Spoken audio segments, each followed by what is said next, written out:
Mesdames, Messieurs, bonjour, bienvenue sur Alizé pour votre édition de la mi-journée. On ouvre ce journal avec cette mobilisation matinale des parents d'élèves de l'école La Lézarde à Petit-Bourg. Ils dénoncent la vétusté de l'établissement scolaire. Muriel Barlagne était sur place. Parents affiliés à la FAPEG ou pas et enfants étaient postés devant l'école de La Lézarde ce matin. Une façon pour eux de manifester leur colère, mais surtout leur peur et leurs doutes. Peut-on encore accueillir les 400 élèves de cet établissement dans un bâtiment qui afficherait de sérieux signes de vétusté? On sait qu'il y a eu des diagnostics visuels qui ont été faits avec un avis défavorable. On voit régulièrement le bâtiment qui se dégrade. Il y a eu encore des nouvelles fissures la semaine dernière. Il y a des blocs de béton qui tombent, donc ça pourrait très bien tomber sur la tête d'un enfant. Aujourd'hui, les parents ont peur parce qu'on ne sait pas, quand on laisse nos enfants à l'école, on ne sait pas s'il y a un danger ou pas, au cas où il y a un séisme, ou même sans, parce qu'on voit bien qu'il se dégrade même sans qu'il y ait de secousse. Une manifestation qui a surpris le maire, qui dit avoir toujours communiqué sur sa stratégie auprès de la communauté scolaire. On a lancé une expertise pour faire une étude approfondie concernant l'école, la situation de l'école de La Lézarde, à savoir s'il faut confortement ou si on pourra faire une reconstruction sur place. Dans l'hypothèse d'une reconstruction, nous aurons les conclusions au mois de janvier et à ce moment-là, nous prendrons toutes les décisions qui s'imposent et mettrons en place toutes les stratégies. Janvier 2016, trop loin pour ses parents qui ne peuvent plus attendre dans l'inquiétude. Ils demandent à ce que les élèves soient recasés provisoirement avant les résultats de l'étude. Cette requête est-elle recevable? Une rencontre est prévue le lundi 12 octobre avec le maire. Dans l'actualité également, cette signature ce matin d'une convention entre le rectorat de Guadeloupe et la compagnie aérienne Corsair. Une convention de partenariat qui a plusieurs objectifs. Améliorer la connaissance réciproque entre le monde éducatif et le monde professionnel, contribuer à la préparation des élèves pour le brevet d'initiation aéronautique, mais aussi sensibiliser les tuteurs de l'entreprise Corsair sur leur rôle dans le cadre de l'accueil et de la formation des stagiaires. Était notamment présent le recteur d'Académie de Guadeloupe, Camille Galap. Écoutez ses précisions sur cette convention devant la caméra d'Éric Pommier. On a une vraie chance dans cette académie d'avoir des entreprises partenaires pour différentes opérations. Et dans le secteur de l'aéronautique, c'est vrai que ça suscite souvent de l'intérêt des jeunes parce qu'ils veulent se projeter pilote de ligne ou ingénieur météo. Et le fait d'avoir ce partenariat, ça nous permet aussi de mettre un pied directement dans l'entreprise pour nos élèves, pour nos enseignants. Et puis mieux connaître l'entreprise, c'est un sujet sur lequel nous pouvons avancer, faire avancer le système éducatif, puisque dans le cadre du continuum qui va du collège jusqu'à l'enseignement supérieur, le fait qu'un jeune puisse se projeter quelques années plus tard dans le cadre de son parcours de formation, mais aussi dans son parcours d'insertion professionnelle, c'est quelque chose de remarquable. De son côté, le directeur commercial de Corsair au niveau national, Pascal Gardin, a précisé la nature des stages qui sont organisés. Alors il y a plusieurs choses en fait. C'est d'abord on va leur permettre de découvrir l'ensemble des métiers de l'aéronautique au travers à la fois d'interventions mais aussi de stages. Donc nous allons travailler à proposer des stages en fait à ces élèves, pas seulement Corsair mais aussi en intégrant tous les partenaires que nous avons sur la plateforme aéroportuaire pour leur faire découvrir l'ensemble des différents métiers qui peuvent se passer aussi à l'aéroport et pas seulement dans la compagnie. Les ultramarins vont avoir plus de facilité pour leur mutation. L'Assemblée nationale a voté cette nuit des mesures pour qu'ils puissent plus facilement rentrer dans leur territoire d'origine. 2 amendements avaient notamment été déposés par le député maire de Bémao, Harry Chalus. Un vote salué également par le président de la région, Victorin Lurel. Victorin Lurel, justement, qui continue son tour de Guadeloupe pour signer les C2DT. Ce sont les contrats de développement durable territorial, contrats qui fixent les engagements du Conseil régional au bénéfice de la localité pour les 6 prochaines années. Victorin Lurel était donc ce matin à Capesterre-Belle-Eau, comme vous pouvez le voir sur ces images. Parmi les dossiers majeurs de ce contrat, l'aménagement de l'avenue Paul Lacavé et la mise en place d'une signalétique urbaine, ainsi que la réfection de la piste d'athlétisme du stade municipal. Dans le reste de l'actualité, ces coups de feu hier soir, cours Montbruno aux Abîmes. Un homme de 27 ans a été touché en plein thorax. Une enquête est en cours. Au chapitre environnement maintenant, la pollution au chlordécone en Guadeloupe devrait bientôt être à l'ordre du jour d'une réunion de la Commission européenne.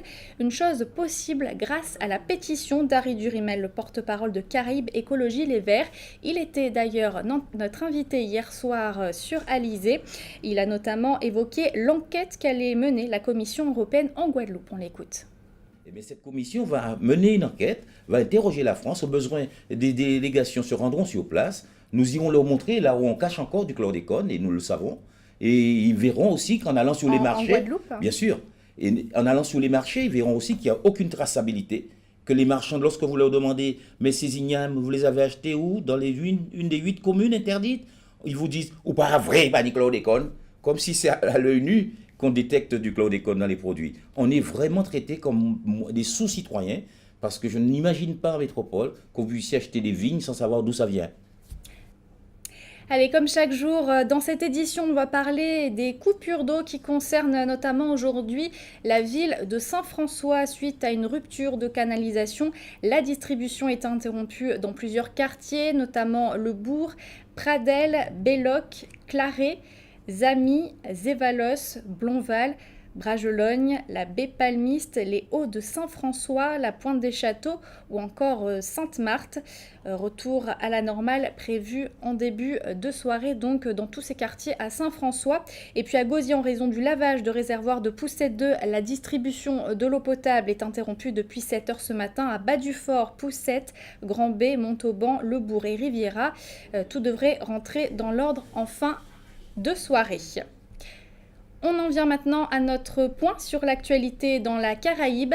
Il est question ce midi de la visite du secrétaire d'État américain John Kerry en Haïti. Voici la Minute Caraïbe par Jean-Luc Icard. John Kerry, le secrétaire d'État américain, était mardi en Haïti. Il a rencontré le président Martelly et le premier ministre Evans Paul. Le chef de la diplomatie américaine a assuré que les États-Unis travaillaient de concert avec le gouvernement haïtien pour la tenue d'une élection présidentielle régulière le 25 octobre prochain. Il a rejeté l'idée d'un gouvernement provisoire pour organiser cette élection, comme le suggèrent plusieurs partis politiques. John Kerry a condamné toute forme de violence et d'intimidation. Un message qui semble être adressé en particulier à l'ancien président Jean-Bertrand Aristide.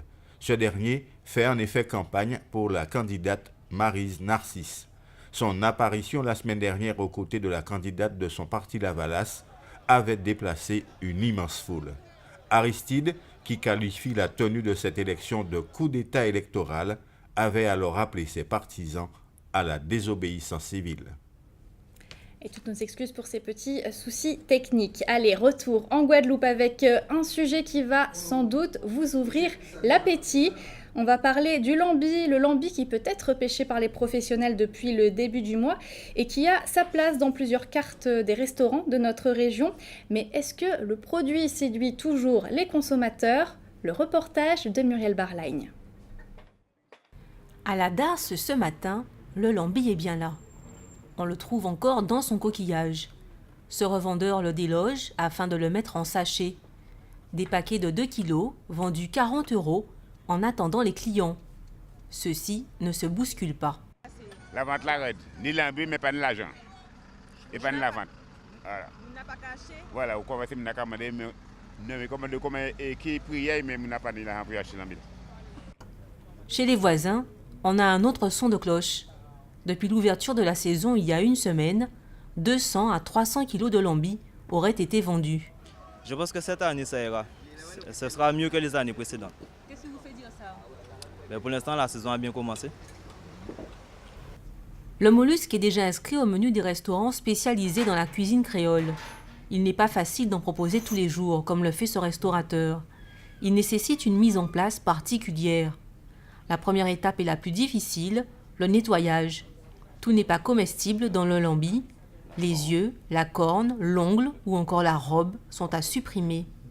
Ça peut prendre peut-être 1 à 2 heures de temps, ça dépend de la quantité de lambi à nettoyer. Généralement, c'est quelque chose qui va assez vite si on est bien équipé. Le vinaigre sert à enlever la glu épaisse dont est recouverte la chair. Vient ensuite le temps de la cuisson. 2 heures dans une cocotte minute. C'est seulement après que le lambi peut être présenté sous différentes formes. Ce midi, on le propose en salade. La tendresse de la chair, le goût iodé, c'est un délice des papilles. Ouais, c'est vraiment un délice des papilles. Les clients qui commandent le plus souvent de lambi, ce sont les Antillais, les locaux. Ils aiment bien ça. Les touristes, un peu, mais pas beaucoup. Les touristes sont toujours un peu frileux sur le lambi. Bon, il y a ceux qui aiment bien, il y a d'autres qui regardent le prix. En principe, un touriste, ça regarde toujours le prix d'abord avant de commander. Le lambi fait partie des produits de luxe. Ici, le plat coûte 24 €. Les adeptes ne regardent pas à la dépense. Pour cette restauratrice, c'est une affaire qui marche. Allez, après avoir pris quelques calories avec ces lambis, je vous propose de les reperdre tout de suite avec cette nouvelle discipline qui séduit de plus en plus. Il s'agit du body karaté, un mélange de fitness et de figures de karaté, le tout sur une musique dynamique. Éric Pommier s'est essayé à cette discipline le temps d'un cours au gosier. Fermer, ouvrir, fermer, ouvrir. On se déplace et on frappe sur le côté. D'accord ? Une dépense physique saine, couplée à une ambiance plus détendue, l'avantage de la pratique du body karaté est affiché, double objectif donc atteint pour la pratique de cette discipline. Et deux, tout à l'heure. Ce matin encore, au Palais des Sports du Gosier, quelques adeptes, exclusivement féminines ce matin, sont venus s'initier ou regoûter à l'exigence des exercices. La pratique est désormais possible en Guadeloupe.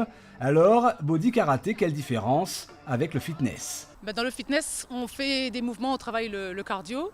Ce sont des mouvements pour étirer le corps. Hein. Le body karaté, la différence, c'est qu'en plus, on apprend les mouvements de karaté. Donc ça peut toujours servir.